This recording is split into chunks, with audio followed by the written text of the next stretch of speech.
Our parents, they used to say, don't go on Mulanje Mountain. There are some spirits there. As communities, they believe that within the forest, deep down the caves, there are some spirits or ancestors. They live in those deep forests. In the ancient forests of Malawi's Mount Mulanje lie the last few remaining Mulanje cedars, native only to this one mountain. Here in Malawi, people look at the Mulanje cedar as a spiritual tree. They are part of their spirits or ancestors. There's something about this mountain. The geology, the different habitats, the plant life, it's incredible. Yet brought to the brink of extinction by logging, fires and climate change, the fate of these iconic trees hangs in the balance. I realize that if I cannot do it, then who else is going to do it? These are the people fighting to save Mount Mulanje's forests. This is Inside Africa.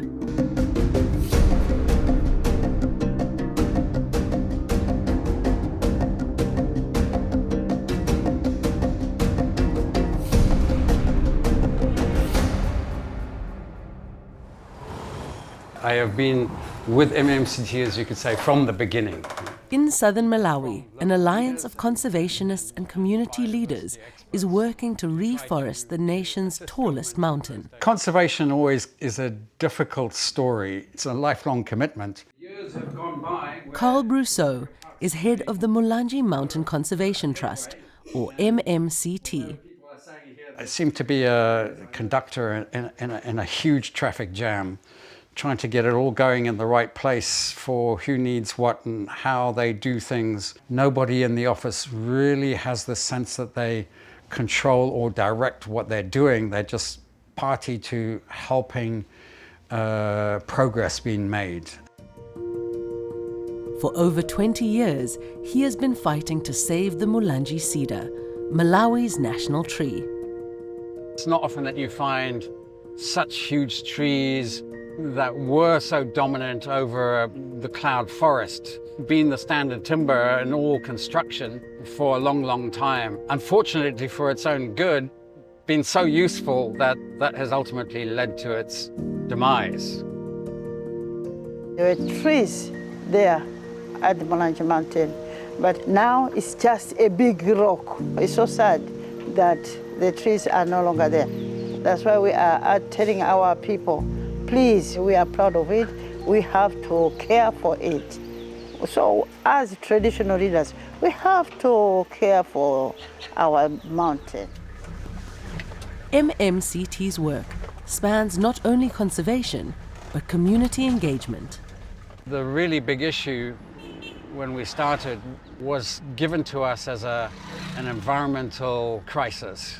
The fires, the invasive species, the illegal activity, all of these issues were the ones that were given to us as the priorities. But we soon found out that in fact it was really engaging the communities. We have a very high population density around the mountain that's always viewed the mountain as a place of refuge, a sanctuary, but also as a coping mechanism. So when something goes wrong climate-wise or with regards pests or problems with their crops, then they'll tend to revert to the mountain's resources to make up. At the moment, a lot of the major threats to this landscape are deforestation, fire. It's because there are no other scalable livelihood opportunities that can provide, income that is worth the same amount of a bag of charcoal. Climate change mitigation doesn't make sense to your everyday person living in the village. It is to have food and access to money to send their kids to school, just basic human rights. The cyclones come in, they create chaos, leaves people with nothing very, very quickly, and their fields are just sand and boulders. So then people are cutting trees. We can't do anything about that, but that deforestation then creates a downward degrading trend which gets into a cycle that you can't get into to break. As much as Mulanje Mountain Conservation Trust focuses on the conservation of Mount Mulanje ecosystem, we also work directly and closely with the communities that surround the mountain and support the communities into finding other means of still producing their crops, fighting the climate change that we have. We have other enterprises like beekeeping that we are also supporting the communities here with. The whole purpose is to at least support them to be self-reliant and to release the pressure that they have put on the mountain. Conservation on its own or using just bylaws or laws or doesn't work. It requires the energy and participation of the communities. Without the communities, most of the work doesn't work.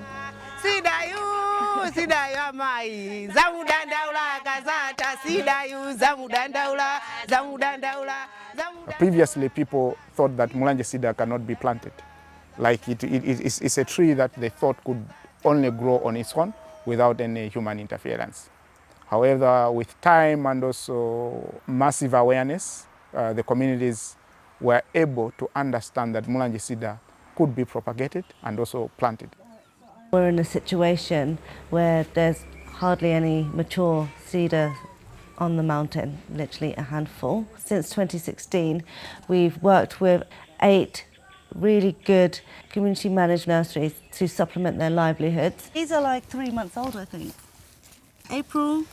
May, June, July. We as an organisation provide the seed and the tubes, the training and equipment, and then we purchase the seedlings from the community managed nurseries, and we employ people from around the mountain, whole communities, up to 500, to transport those seedlings from the base of the mountain to the restoration zones.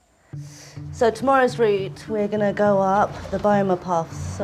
Restoring Mount Mulanje is a year-round operation where science combines with local traditional knowledge. You cross that river, then on the other side, that's where...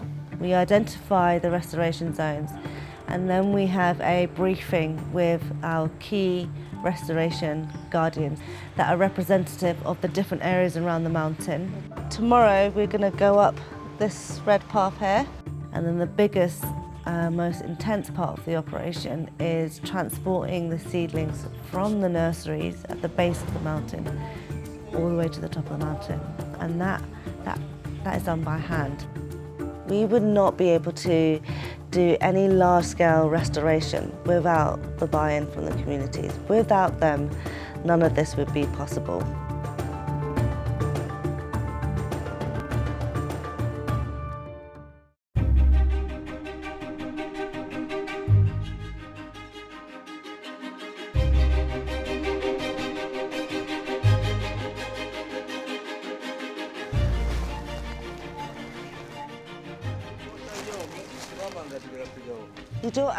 As dawn breaks, the team from MMCT is beginning their survey expedition up Mount Mulanje. We're going to make our way to Likabula and hike up the Tenya path. The hike up the mountain goes through some really beautiful landscapes. The ecosystem gradually changes. The plant life is just very unique and interesting. Things might be in seed, so I want to be collecting different types of seed. And it'll be interesting to see the impact of our fire management activities on the mountain. We've been fortunate now to work with a group of local people from around the mountain. We've been building their capacity, and they are now driving forward a lot of our restoration activities. We can go out to the mountain, they know the species, they know when the seed are ready. There's so much traditional knowledge that is not really well known beyond the mountain. Joining the MMCT team is Jeffrey, a retired forestry officer who spent more than 20 years working on Mount Mulanje. As the MMCT and Forest Department, we've been trying over the years to restore the national tree on the mountain. However, we've been facing problems, say when it comes to illegal harvesting and the wild bushfires. It's a wild bushfire. Yeah. Yeah, set by the people that go in the forest without any permission. You can see this recent fire, I would say, would be like 2 or 3 weeks ago. You can still smell it. So I think there is need to engage the local forestry extension workers to conduct meetings in the villages to make sure that the local leaders there stop this malpractice. We have to work with the communities and not necessarily have law enforcement, army involved, because then you'll be arresting every citizen on the boundary. Yeah, they're just scavenging. For people who are living around areas with biodiversity, it's more to them, what do I get every day from the resources that are available? How do I utilize them to feed the children that I have home? I grew up in a family which depended most on the firewood for cooking as an energy source. People set up fires on the mountain because they're looking for resources or other small antelopes that they could support their daily needs. People are up on the mountain harvesting trees because they want to support their families. You have to think about the complexity of the conservation story. It's not just face value, people chopping down trees because they don't care. People are becoming more desperate, and therefore the natural world is, not really their priority. Yet the cost of deforestation is clear on the slopes of Mount Mulanje. As of now, you will not get big trees on the mountain. All the cedars are gone. The pride of the mountain, its trees, have become its most exploited resource.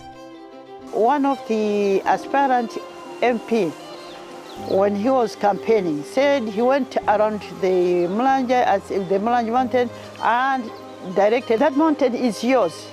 Please, you can cut trees, cedar, anyhow, it is yours. Not knowing they are destroying our heritage. We need to come back to do the replanting because we have to make sure that the tree comes back to where it used to grow naturally. Mulanje's unique ecosystem has survived and adapted through many extremes of weather, fires and floods. Yet climate change and deforestation threaten to upset this delicate balance. Mulanje cedar used to be one of the codominant tree species on the mountain, and having lost all the mature trees of Mulanje cedar on the mountain has had a great impact on other resources. This is why maybe we are experiencing massive loss of other tree species on the mountain. The degradation that is happening, the landslides, the flooding, is because we are losing quite a lot of trees on the mountain that could hold that water in coming down. We're having more extreme weather conditions. We're having longer, drier, hotter, dry seasons and more intense wet seasons where the rain is more intense and rapid. And what's interesting to note is where there is intact forest, those have been the most resilient habitats or the resilient areas that have been able to withstand the extreme conditions. When the fire reaches those areas, they slow down and dissipate. When there's extreme flooding or rain, those intact forests are holding together and are able to store the water underground and replenish the groundwater, which is essentially what we want to do. Saving Mulanje cedars may be an uphill battle, but shoots of hope are appearing.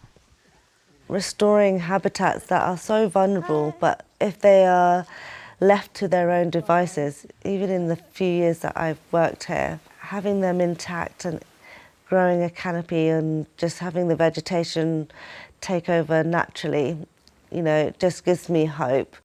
The team has reached the CCAP Research Hut, home to one of the last coning cedars on the mountain, a rare mother tree. Those two trees, sowing seedlings, they were naturally dispersed from the mother tree up there. This is the only Mulanje cedar tree that is remaining on the mountain, a big one. Looking at the last coning specimen on the mountain that we are aware of, it really just highlights how magnificent this tree is, surrounded by other indigenous trees. It's just really tall and majestic. You just get a nice presence from it. They're just magnificent.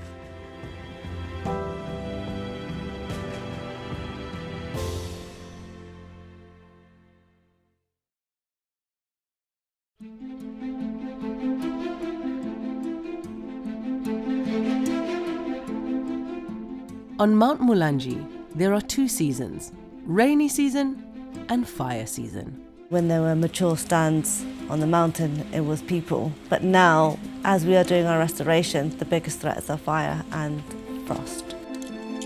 We're getting more hotter, drier seasons, so fires are more intense and more frequent, and that obviously impacts new plants that we've established.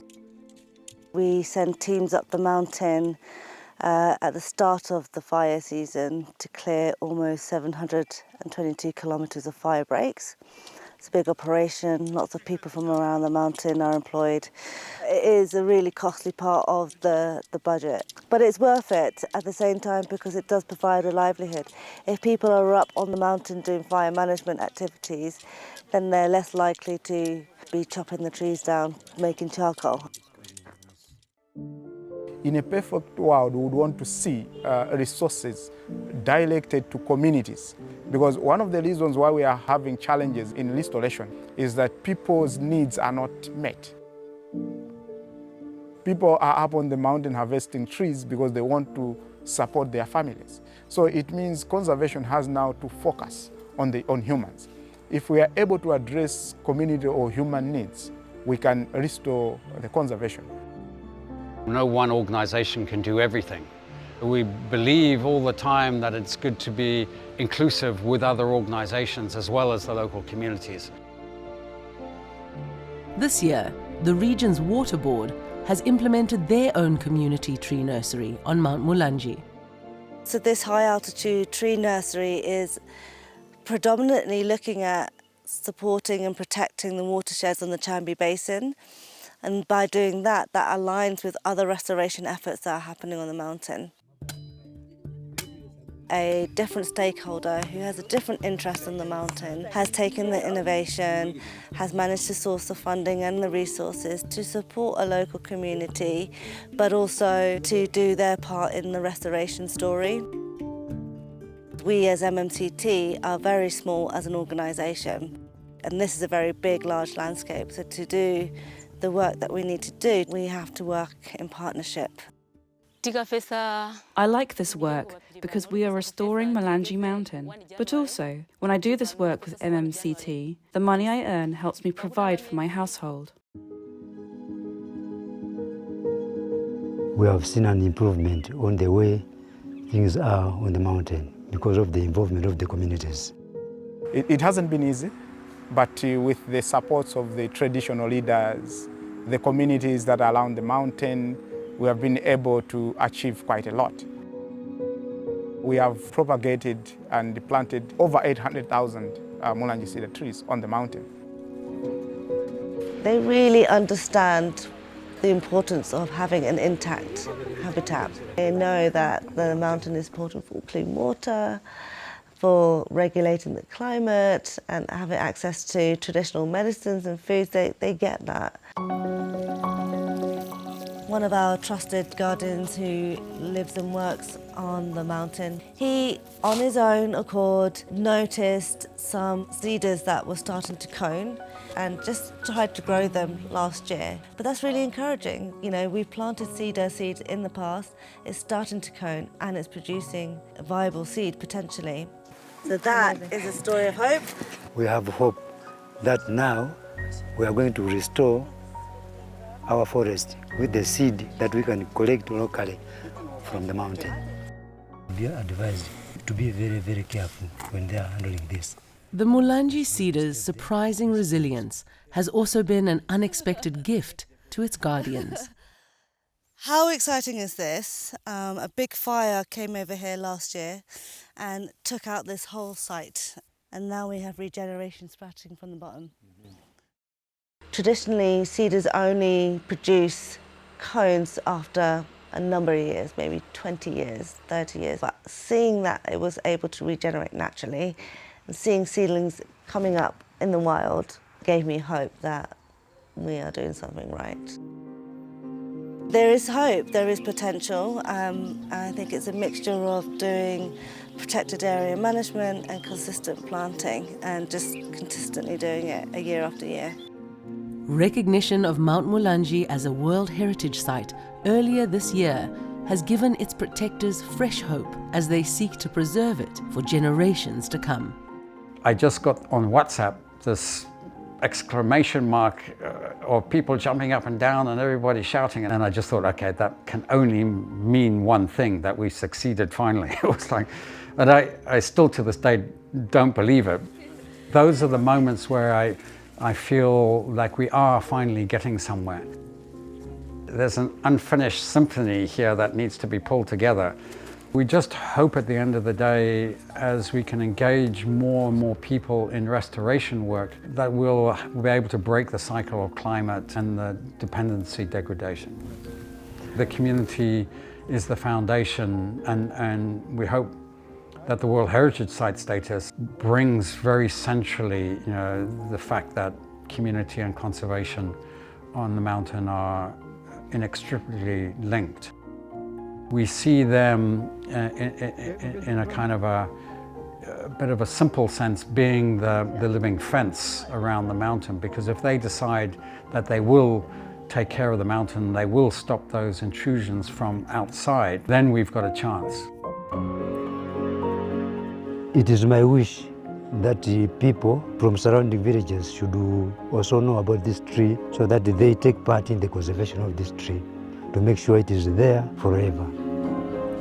The biodiversity loss is a global problem, and the loss of the Mulanje cedar is not only for Malawi, it's a loss for the whole world. I realize that if I cannot do it, then who else is going to do it? I think what inspires me to be part of habitat restoration on the mountain landscape is being part of a bigger picture. All the forests that we plant will reach maturity in my children or grandchildren's lifetime. It's not in the human timescale that we're talking about. Trees take a long time to establish, but once they're there for a long time. Locking in carbon, stabilising the soil, providing habitat, regulating climate. Yeah, they're just an incredible species. Look around you, look how lovely this landscape is. It's worth fighting for. That island in the sky, and we are proud of it. We are so proud of it. We need to care for it. We need to preserve it now.